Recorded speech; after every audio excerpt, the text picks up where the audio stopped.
लेकिन इस बात की भी आशंका से भी नहीं इनकार किया जा सकता कि यह षड्यंत्र हो सकता है, ये टूल किट के रूप में पश्चिमी मीडिया ठीक है, साजिश के तौर पर इस पूरी खबर को लेना चाहिए। अफवाह भी फैलाने का काम किया जा रहा है व्लादिमीर पुतिन के खिलाफ। एक और ब्रेकिंग न्यूज जिसका रुख करेंगे, सायरन बज गया है। जंग के बीच यूक्रेन को रूस की दो कब्जे वाले 4 प्रांतों पर नहीं होगा कोई समझौता, ये रूस की ओर से साफ कर दिया गया है। क्रेमलिन के प्रवक्ता दिमित्री पेस्कोव का ऐलान है। रूस के ऐलान के साथ ही शांति की संभावनाएं खत्म हो चुकी है।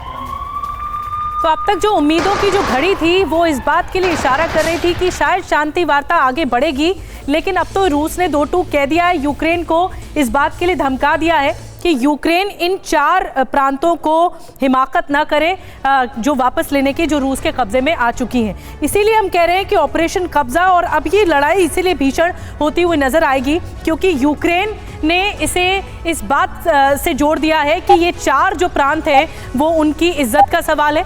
तो क्रेमलिन ये अनार उगा के हर साल 1 एकड़ की जमीन पर 10 लाख कमा रहे हैं।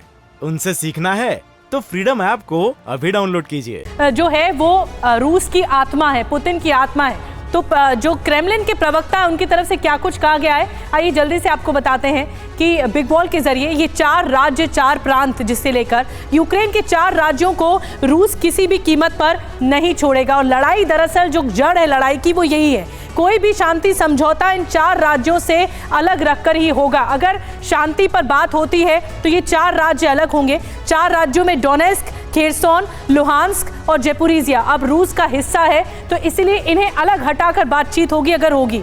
चारों राज्यों ने खुद रूस में शामिल होने का फैसला किया है और ये बाकायदा हस्ताक्षर हुए थे, बाकायदा फॉर्मली औपचारिक तौर पर ये जो राज्य हैं वो शामिल हुए थे रूस में। हम शांति चाहते हैं लेकिन गलत समझौता नहीं कर सकते, ये भी कहा गया है दिमित्री पेस्कोव की तरफ से। रूस ने जनमत संग्रह के आधार पर यूक्रेन के 4 राज्यों को अपना घोषित कर दिया था, जो रेफरेंडम करवाया गया था उसके बाद। दूसरे विश्व युद्ध के बाद किसी देश का दूसरे पर यह सबसे बड़ा कब्जा है। हमारे साथ तमाम खास मेहमान मौजूद हैं।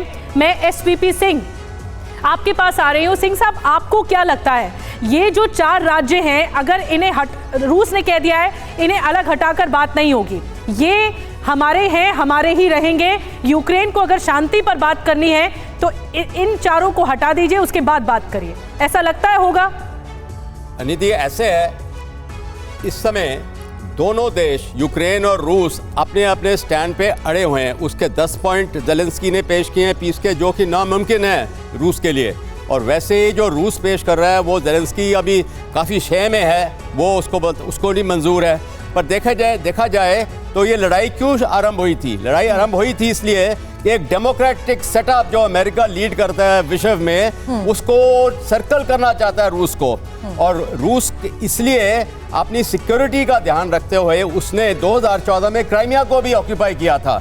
और क्योंकि उस समय भी जो उनका प्रॉमिस था यूक्रेन का कि उनकी नेवल बेसिस अलाउ करेंगे फंक्शन करने के लिए, उसमें भी अड़चन डाल रही थी यूक्रेन।